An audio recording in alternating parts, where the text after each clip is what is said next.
This is part 2, 6 months later. An insulin story by Bair. Sue and Gale are again having coffee after their book club meeting. Sue: how did your test turn out? Gale: much better. My doctor was so surprised when I told him what I had done.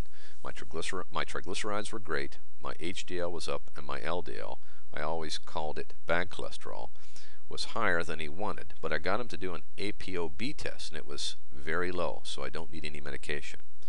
Sue: that's great. What did you do?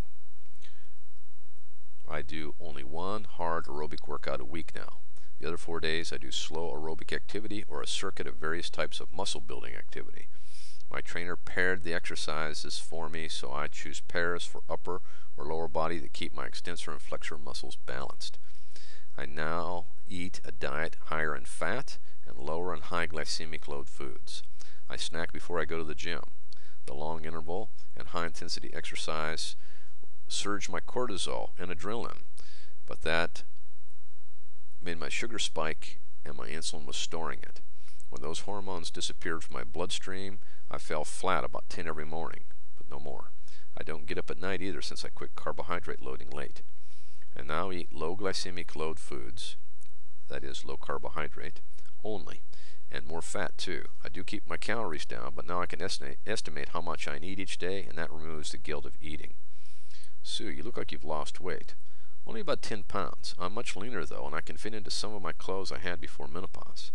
I thought you wore those other fashions because you needed layers to help with the hot flashes. Some days I still do, and the hot flashes have gotten better with time, but the tip about coconut oil relieving hot flashes was great.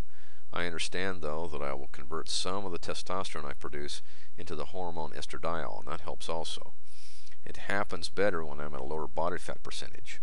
I must be because I am smaller. But get this, I'm way stronger now, and that will help my bones. What is the most important thing you learned from the coach's program? That insulin is in charge of nutrient storage, fat storage for times of famine, vitamin C in our white cells and adrenals, magnesium in our muscles, that keeps blood pressure lower, makes our gut work better, and helps us feel more energetic, are examples of this storage function. Insulin is a growth hormone. It helps with protein storage. Protein is stored in muscles in response to exercise. I was surprised to find out that too much protein intake gets turned into glucose. That excess glucose gets stored as fat. Sue: I remember learning those things too.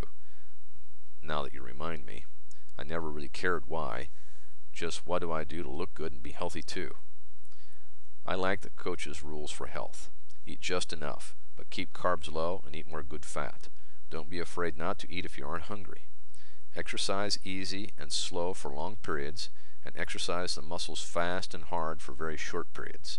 Mix it up regularly. Get enough sleep, regular sunshine, and drink enough water.